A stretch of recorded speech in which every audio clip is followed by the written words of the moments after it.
Today, we are honored to welcome Don Fradlis to the show today. I'm very excited about this episode. He is a martial arts instructor, founder of IMA Sports, and more importantly than that, he's been an excellent mentor in my life. Like, I've learned a lot from Coach Don. He's been inspiring, he's been a great coach, and I'm very excited to have him on the show today and share all of the insights with us to help up level our lives in all areas. So, how you doing, man? Doing great. Thank you for the intro. I'm honored to be here. I appreciate the love. Anytime I hear feedback like that, it inspires me to continue doing what I'm doing. If I can impact people's life in a positive way and have them stay on a path that supports my mission, and I'm excited to be a part of it. So thank you so much, and I appreciate the opportunity to have come on and see what what I can share. So thank you so much. Absolutely, man. Yeah, so I'm very curious to hear your story and how you got in martial arts training and the field of personal development as well. It's basically up leveling your lives because it's not a whole common thing that we see in our culture. And anytime I see it, I admire it and I just want to learn from it. So I'm very curious to hear your story. For sure. Yeah. So my martial arts journey started originally when I was still living in the Soviet Union. I started in judo, but I was very young, and I don't really count it, but it definitely planted a seed. I immigrated to this country in '93. I started to get a little chunky and and lazy, so my older brother, is actually the one that enrolled me into a local dojo, and that's kind of where I began to train. At that time, I was around 12 years old, and from that point on, I originally started in traditional arts, but then as the school itself, my initial instructor, he was a bouncer, so he was always kind of seeking for, as they call it, like real martial arts or something that you can, truly apply in a real self-defense situation. And that's kind of where the real journey began. As far as personal development, I think through the martial arts journey, there are so many lessons that I was able to extract. When you're younger, you don't think about these things. Now, as an instructor, I noticed that there's various coaching programs, and you're consistently discussing personal development and perseverance and confidence and all these things. So right now, it's a little bit. It's got a spotlight on it where you can kind of expand and talk about it, but prior to that, it was just being on a path, going through that journey, and it's just something that automatically develops without any thought in mind. And I think that through going through the challenges, going through the pressures of your everyday training and sparring sessions and things like that, there's so many things that you extract from learning how to persevere and not give up, and as you're doing well, you're starting to develop that natural confidence. But hey, you can't always stay at the top. There's always going to be a time where you're going to get humbled, and that's something that you also have to learn how to deal with, and understand that. I don't know, to me, as a true martial artist, I always try to be humble, and I think that through having a good mindset, to have the vision to kind of serve and help others, you just continue to develop yourself and share. At this point, I get to share my mission and my knowledge that I have been able to accumulate through the years. But there's always the next level for everyone. So 100%, man. I love that story. It sounds like for you, martial arts can be a training ground for the mind. Is that right? absolutely, yeah, 100%. I believe that if I did not have that personal experience going through the martial arts, I honestly don't know where I would be today. As when I go through personal challenges in my everyday life outside of the gym, or outside the training, you sometimes experience situations where you don't even want to get out of bed because like you're so beat down through the things that are in your personal life. But going through the lessons of you know being in a sparring session or in a tough role or however you want to put it, like giving up is not an option. You just kind of have to continue. Even if you tap out or the other partner gets the better of you today, something that you have to adjust and kind of recalibrate and come back as a better martial artist the next day.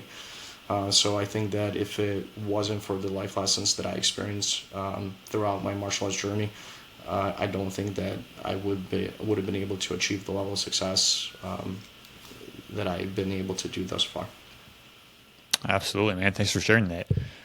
In your belief, what is the importance of martial arts in people's lives? Like, why would someone start, and like, what value can they get from actually starting in any type of training? I think that's a good question. I think everyone has a different journey and a different path that they follow. Some individuals, they look at martial arts just as something to replace their fitness regimen with, and I think that's great. Because not only that you're getting a good workout in and cardio, strengthening, things like that. On the back end of things, you're still learning applicable techniques. So in a given situation, if something would have transpired, based on the muscle memory that you have developed, hopefully you should be able to respond appropriately. You have individuals that pursue it strictly from the self-defense perspective. For me, I consider myself as a martial artist. So to me, self-defense is my top priority. I'm not a big guy. However, my mindset is, what if? And the what if is they're always bigger, stronger, more athletic than I am. And I need to be able to, protect myself and my loved ones. So self-defense is something that I carry close to my heart. But on the other side of things, as a some individuals, they look to test themselves as fighters. This is something that I also love. As now you're competing and you're testing yourself against other individuals that have that same, or within.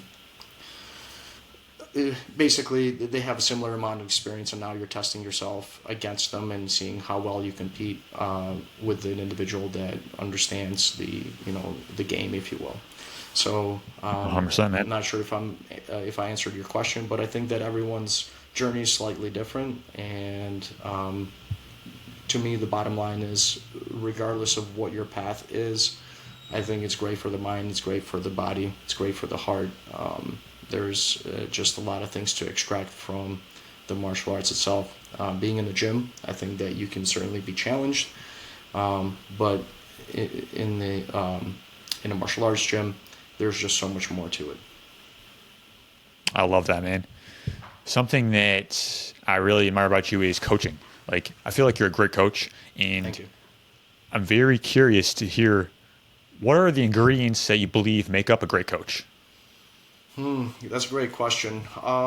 So I think that you do have to understand who is your student.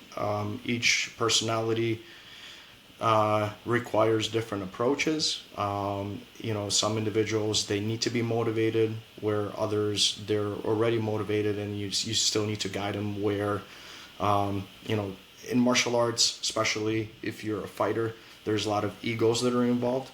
So a person with a big ego, you have to also have to have a good approach towards those individuals as well. I believe that as a good instructor, it's kind of understanding who the student is, what are their goals, number one. So obviously we're fulfilling the goals. I can't, if your goal is fitness and I'm talking to you as, let's get you ready for a fight, I'm not talking your language, and it's nothing that's going to move you in the right direction.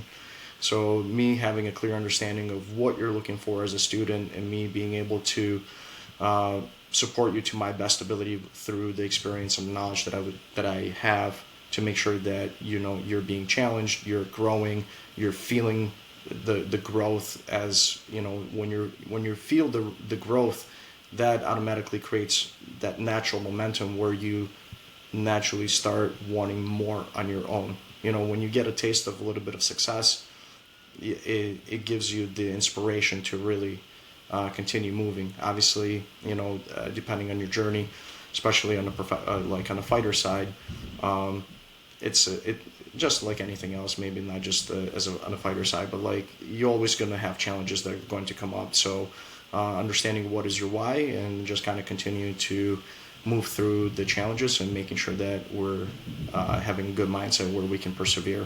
Um, Unfortunately, a lot of individuals, especially these days, I feel it's more common where uh, we're we're no longer as focused on having that perseverance and overcoming challenges when things don't work out. 100%, man. Uh, it really sounds like it's important to get to know the student individually. I mean, something that came up for me is like a lot of coaches, like in health field, we just gonna give people our thing, right? We just want to tell them like this is how it is, this is what works for everyone. But that doesn't work because you have to customize it to each individual. And of course, like there's gonna be some things within that, but it sounds like it's really important to actually know the student. Yes, in order, different coaches they have different styles. Sometimes they utilize a blanket approach, depending on it also kind of depends on the type of the gym that you're training at. So finding the right place that suits you best is very important because everyone again it comes down to the type of goals that you have and how well does the martial arts gym, the dojo, like the academy, whatever title you want to give it, how are the students being trained. So in larger gyms generally it's going to be a very blanket approach where like, hey, this is what we're running, and then it's very volume based where you it's just a lot of repetition on whatever you're doing, and as you're drilling and getting a lot of reps in, you automatically start to kind of begin to grow, and the coaches at that time they kind of slowly kind of direct you into the hey, make an adjustment here, make an adjustment there, so now you're able to capitalize a little bit more, let's say from the technical standpoint. um, you know Other gyms might have individuals like the coaches where they're going to be a little bit more have a personal rapport with each student and understanding what their goals are, and now as you're going through your drills or whatever's happening in the class, now they can kind of cater a little bit better to your needs. And we all kind of hit a wall periodically, and understanding of how to get the person to overcome that challenge. So if we're looking to kind of like if we have a clear mission, we have clear goals, we understand what we're after, it makes it much easier for us to kind of cater to each individual student and help them on in their mission and have them achieve their goals that they're seeking. 100%, man. Some things that come up for me when it comes to a great coach is listening and empathy, right? Basically, being able to truly listen to the person, like understand their motives, Mm-hmm. understand their drive, and knowing that also questions are very important as well, like just being curious. And I feel like you're good at all those things, like just being curious and asking empowering questions to kind of like see how things can fit into someone's life, because people do things based off of their goals, their values, and it's hard to get motivated if you're not like actually living an aligned life, if that makes sense. Correct. Yes, I would agree. The alignment is very important. A lot of times you have individuals that will come in and they have certain goals that they're looking to achieve, but they everything in their personal life is so out of whack that it does not help them with their mission of whatever they're trying to achieve. So things become very wishy-washy very quickly, and they just fall off because they're not doing the things that they actually need to do to set themselves up for success. So just like anything else, anything that you're serious about, you're going to give it the due diligence. Whether it's setting up your day to give yourself the opportunity to study, to review, to drill, um, you're setting yourself up for success. You're taking all the necessary steps to make sure that you can achieve your goal. So unless you're doing it you're just kind of, let's say you're just coming into class and you're going through the motions, but you're not really maximizing the time that you're on the mat. Again, I think that it's very specific to each individual's goals. Where like, hey, if I'm there for fitness, hey, I'm breaking a sweat and I'm having fun. I'm in a good atmosphere. I now have new friends, and I'm getting a good workout in. It's no longer boring where I'm just kind of like doing my bicep curls. Obviously, it would go beyond that, but it all depends on what you're looking for. And if you're there for fitness, I think it's as long as your gym kind of is a high rep gym where the students are actually drilling and working, I think the fitness element is going to be a fairly easy check mark to hit. So there's not much behind it. Self-defense, okay, great. I'm learning the technique, I'm drilling the technique, but now if I'm not, well, let's say I'm learning the technique, but I'm not drilling the technique, I'm not reviewing, it's no longer second nature. If it's not second nature, the applicability aspect is not realistic. For me personally, the way I feel that I learn best is I need to touch, feel, and kind of like go through the experience. Because there's no martial art that has a silver bullet, so it has to be based on, each person is going to respond differently.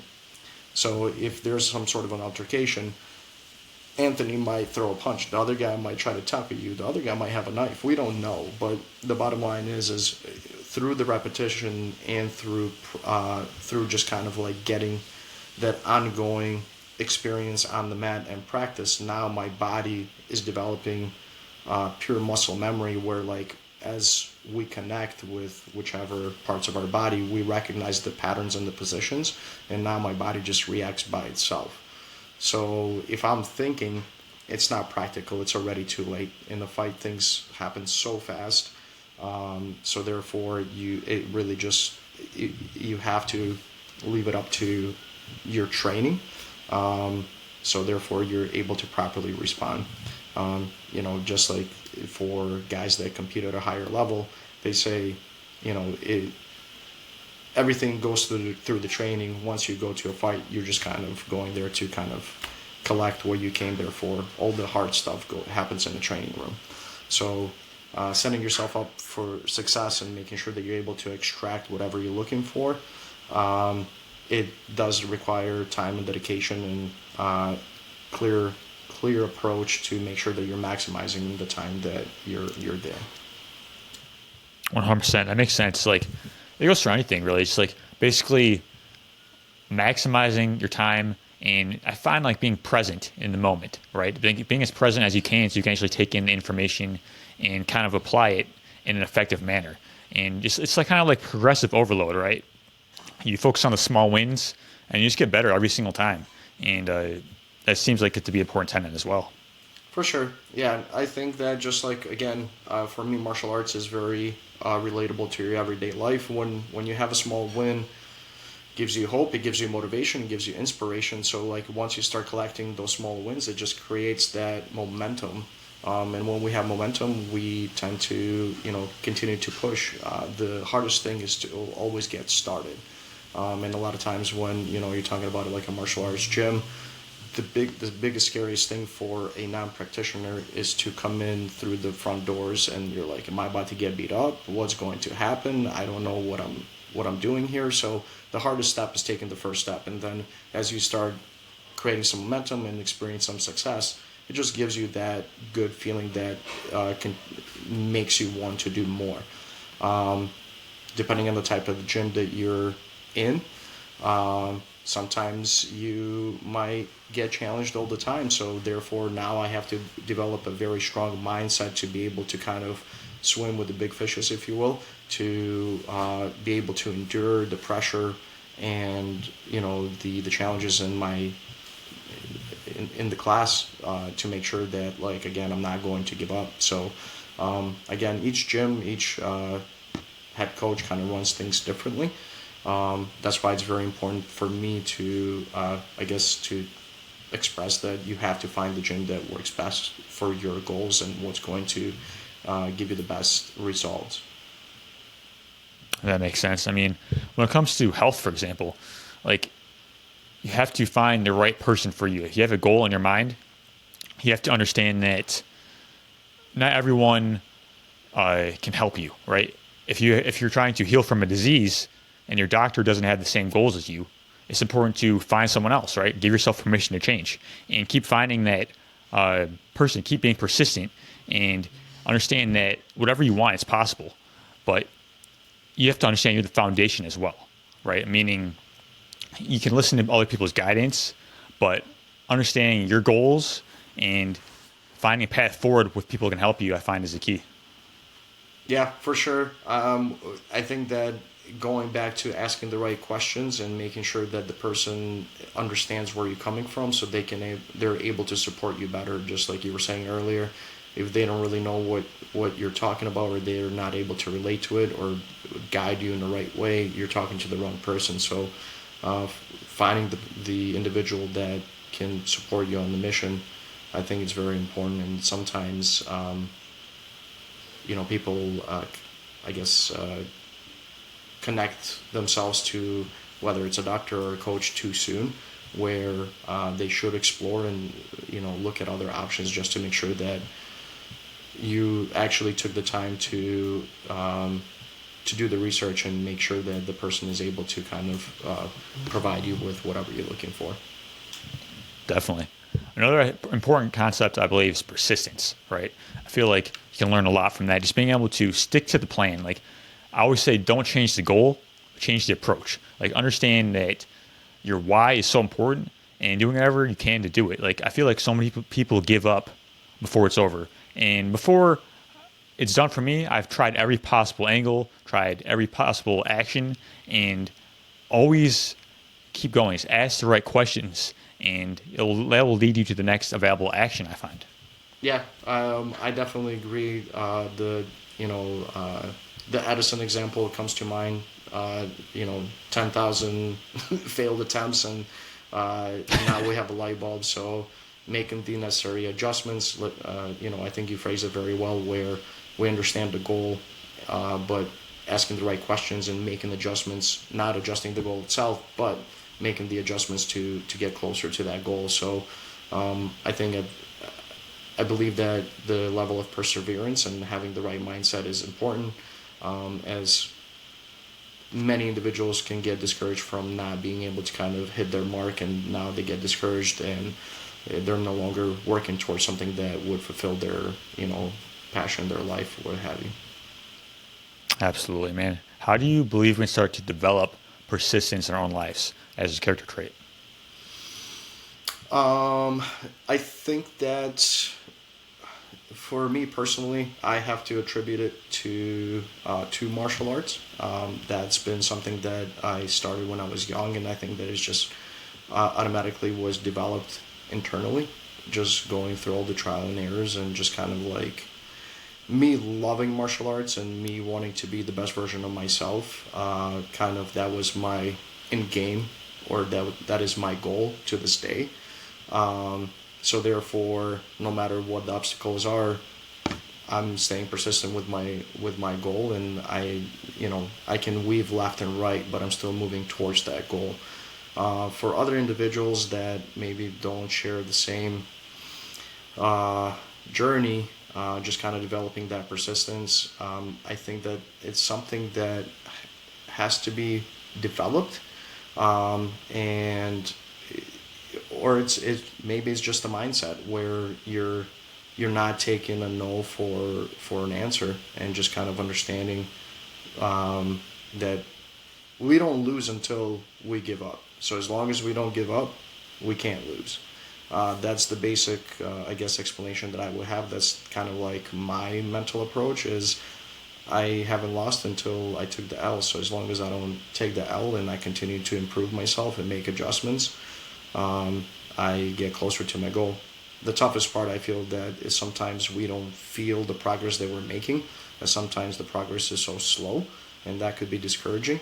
But I think that if we are staying persistent and we're continuing to work into developing ourselves, making the right choices, stacking the right choices, I think it gets us closer to that goal.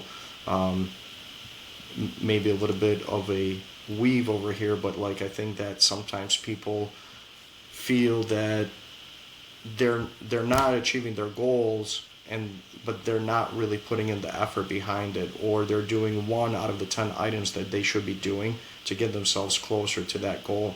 And then when they're doing maybe 10% or 20% of what they should actually be doing, well, we can't expect for you might be still you might be still inching towards your goal, but it's going to take you a lot longer. So like the more we attribute our time and our dedication with the choices that we're making, I think it ramps up and gets us there faster. Um, and Yeah, I think it becomes easier as we create momentum, because I feel momentum is important. 100%, man. I think it's important to develop like this no retreat, no surrender mindset. And to me, what that means is, you know, the only time that it's acceptable to uh, stop doing something is if it's no longer in alignment with your goals or if it's common sense to do so, right? Otherwise, like there's always another way I find, like, because there's certain things that, you know, you've had a goal for a long time, but maybe you did it for the wrong reasons, or perhaps you find out you're no longer interested, right? Okay, then you can find something else. But if you have a goal in your heart, you know is yours, you must go for it.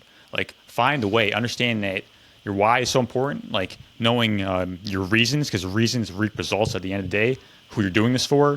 Do you want to speak anything towards that? Yeah, I think that asking yourself the right question, as you know, sometimes we get discouraged, and that's why we change our goals, because we're not feeling the progress. So for me, I'm I'm knocking on being 42 years old. I've competed in the past, but one of the things that I'm looking to do is I want to do an MMA fight.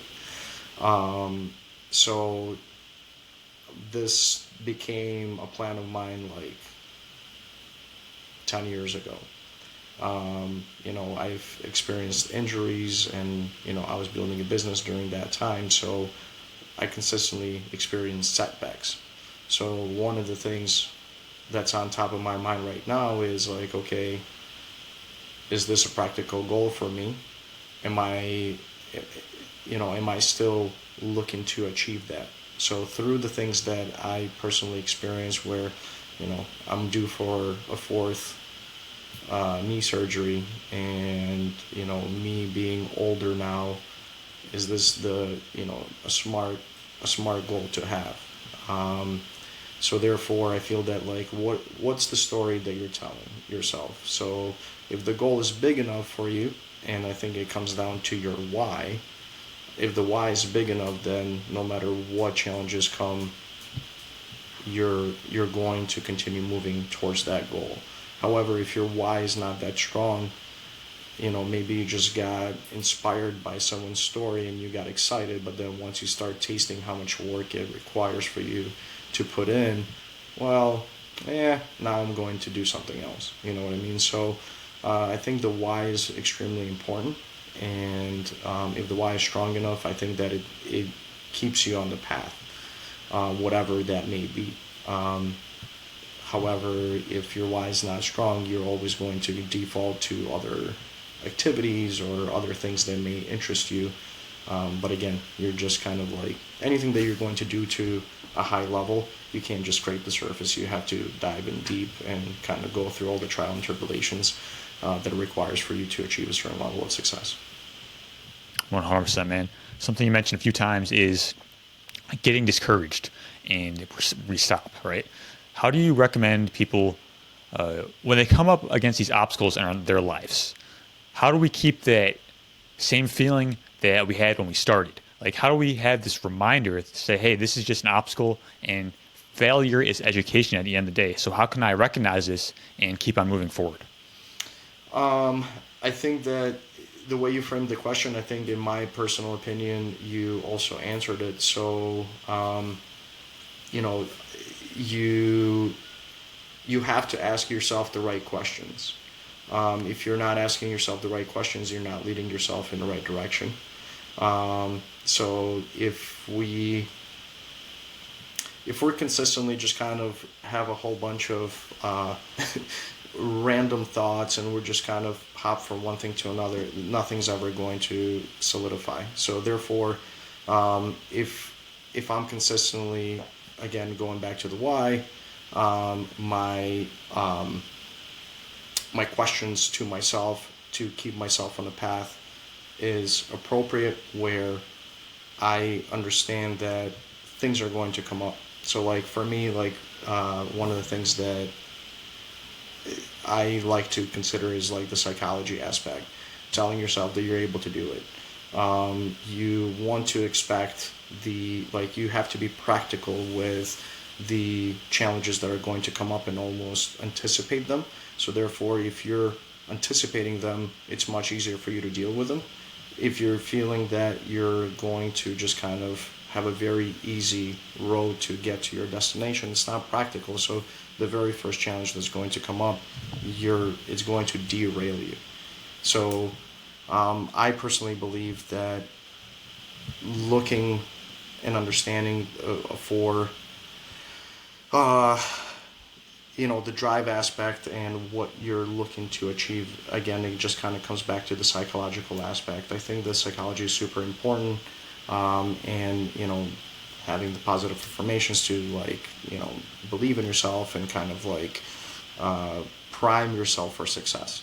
So therefore, if the challenge does come up, you hopefully have the right tools internally, externally to have you keep moving. I'm not sure if I answered your question, as I felt that you did a good job stating the question. But yeah, that's kind of what I got for that. Definitely, man. That made sense. It sounded like the power of belief is important. Like believing in yourself, believing in the process. Like it's important to trust the process, not rush it. Like as you were saying, things may not look like they're happening like in the moment, right? But as long as we keep on taking those steps every single day, getting those small wins, focus on the process, I just find that things will happen because, like you said, it is hard in the moment to see results and that stick to itiveness, that delayed gratification is so important because things that are great, they usually take a while to happen in a sense. Absolutely. Yep. And again, unfortunately, I work a lot with the kids, and the way that the society is designed today is we're consistently getting instant gratification, participation trophies, and I don't think that it develops the mental toughness that we need to have in the real world, in your everyday life, to understand that it does require work, it does require dedication. You are going to deal with setbacks. How do I continue pursuing and having, I commonly have talked to the kids and I'm like, what type of attitude do I need to have when I'm experiencing a challenging exercise where I feel like giving up? Yes, I can attitude. So you just consistently tell yourself, I can do this. Sometimes we don't believe it. We feel that we're full of crap and we're not buying into our own story. But the psychological aspect is extremely important.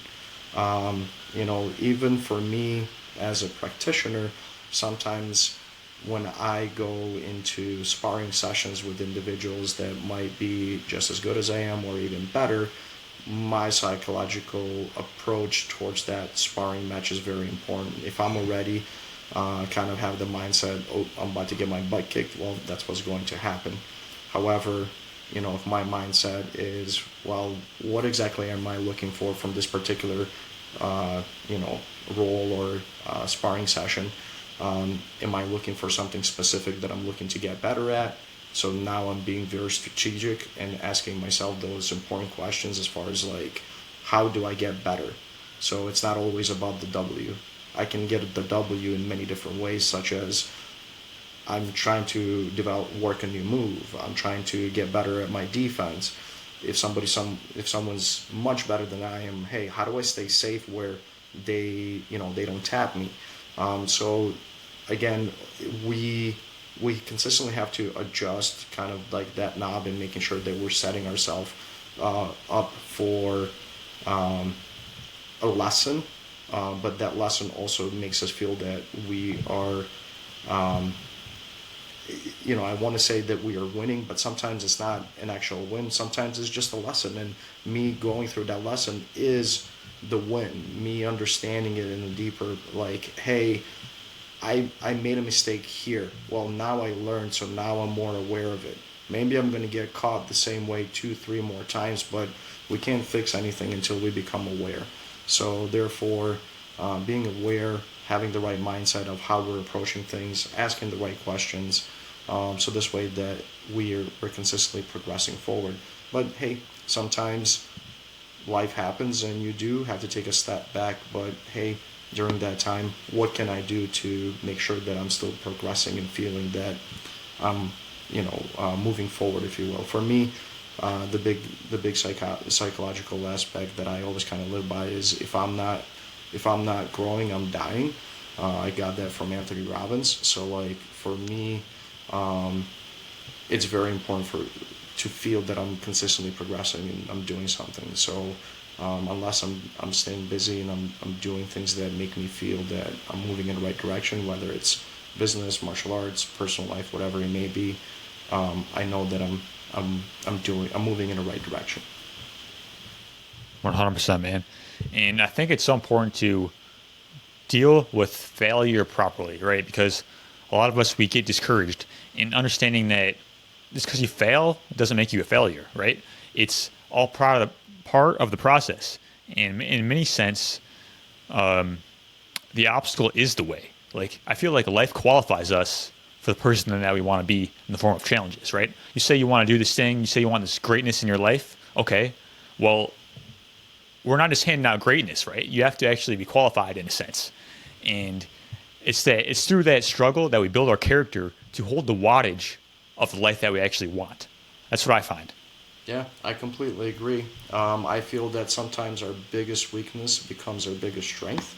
As long as we're having that right mindset to overcome the obstacles and work through all the try and basically grind, and you're going to consistently have those setbacks, but based on your drive and your mission and your goal, you're going to come out on top. Sometimes life throws us different curveballs. I just got done listening to an audiobook. It's called The Way of the Ronin. It's about a this Vietnamese Green Beret Special Forces. He's retired now, but it was a great book. But the things that he had to go through as a child, and how he was consistently kind of like on the short end of the stick by him not giving up and by him consistently moving himself forward and having the right mindset. He ended up coming on top, and the accolades that he was able to achieve were very inspirational to me. But if his mindset was, well, you know, I'm poor, I'm this, I'm that, half of my family got killed, well, I'm just going to give up. Well, you can't do that. So, again, sometimes the oppression, the things that make us feel so weak, as long as we don't give in to it and we continue to better ourselves and improve ourselves, and you're consistently driving. I feel that like sometimes it's our biggest weaknesses become our biggest strength because of the dark drive that it creates in us internally. Definitely, man. Lastly, I want to talk about strength and honor. To me, this is so important. Like, I feel saying what you mean and meaning what you say is very important. Living with integrity is the key to a great life, I feel, because, we're going to have feelings throughout our life, but feelings are temporary. Not that we should ignore them completely, because they can be very valuable. But if we live based off how we feel, we're not going to live a virtuous life.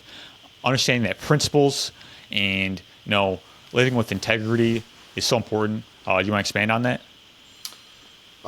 Yes. So, going back to when I kind of like started doing martial arts, I started in traditional Japanese martial arts. So, there's a lot of so the samurais, they had like the seven virtues, So like honor, loyalty, kind of like, because samurais were servants, they were there to serve the society.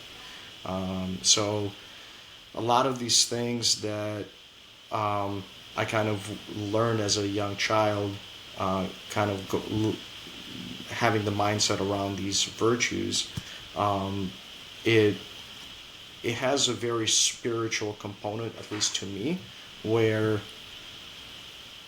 there's so much more that's attached to it. So like if for instance, like I don't know, I hope I'm gonna do a good job kind of expressing this, but like when you do something nice to someone, the energy, the positivity that it gives you, to me, it's very emotional, but also kind of very like there's very good positive energy behind it. So it drives you, it propels you, it makes you want to do more things to nice good things to people, where like it gives you that good feeling. So when I'm talking about honor, honor, to me, it's a very going back to kind of like the samurai mindset.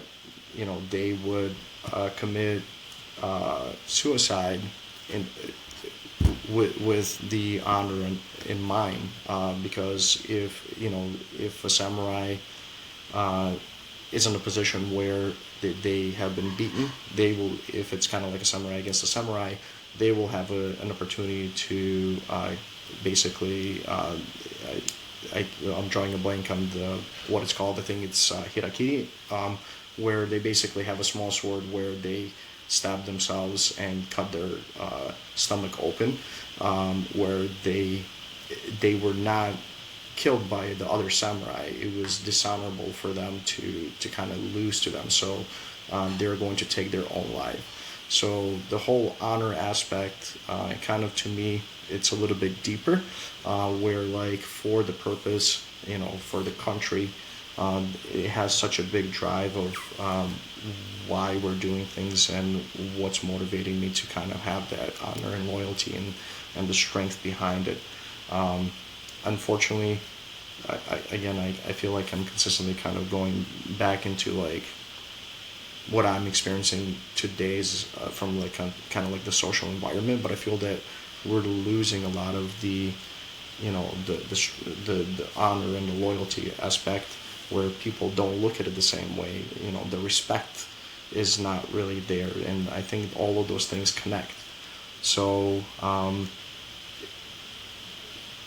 yeah, that would be kind of like my 2 cents on it. So I think it's a very deep philosophical topic that can probably be expanded upon, but to keep it simple, I think it's extremely important. I think that it puts you on the right path, where it almost prompts you to make good decisions and good life choices that is going to help you support yourself, your family, your loved ones, and whatever mission that you're on. As everybody has a different kind of like journey that they're taking and whatever that they're working towards. But if we don't have any honor or loyalty in what we're doing, we can get bought by other groups. Our mindset could be changed. So there is no depth into our pursuit. We can be very wishy-washy, and people can kind of manipulate which way we go and how we do things. Absolutely, man. Living with honor, principles, and integrity, so we Yes. can actually live a fulfilled life. Because you know we can listen to outside voices and all that, but ultimately listening to our inner guidance and having a north star is so important, man. So thank you for sharing that. Sure. Thank you. So, Coach Don, this has been amazing. I appreciate you coming on and sharing all your insights with us. You have an amazing story, and I'm so grateful that you told it to us. I feel like a lot of people are going to get value out of that, because it's very healing to hear other people's stories in a sense, because we can relate to it and overcoming our own obstacles and our own struggles. So you shared a lot in terms of martial arts insights, persistence, this life of honor and integrity, right? Because that leads to most fulfillment in the end, I find. So thank you so much, Coach John. Thank you, sir. I appreciate once again. I do hope some people would be able to take some away from this discussion. But thank you so much. I think that you're doing a great job inspiring others as well, and kind of fulfilling your mission and your passion to help and coach people and make sure that, sometimes it's just the one small thing that can trigger a whole new mindset and allow people to move into the direction, or give them the confidence, or give them a different mental approach to reach their goals and fulfill their mission. That's what it is, man. If people want to get connected with you and your work, is there anywhere they can go? Oof. So I think at the moment it's just IMA Sports in Novi. We have a new facility. It's a beautiful gym that we just recently built out. If you're in the area and you want to come out and hang and do some martial arts with us, we would love to have you and see how we can assist you and be part of your journey. Awesome, man. All right, I appreciate it so much. Have a great one. You as well. Thank you.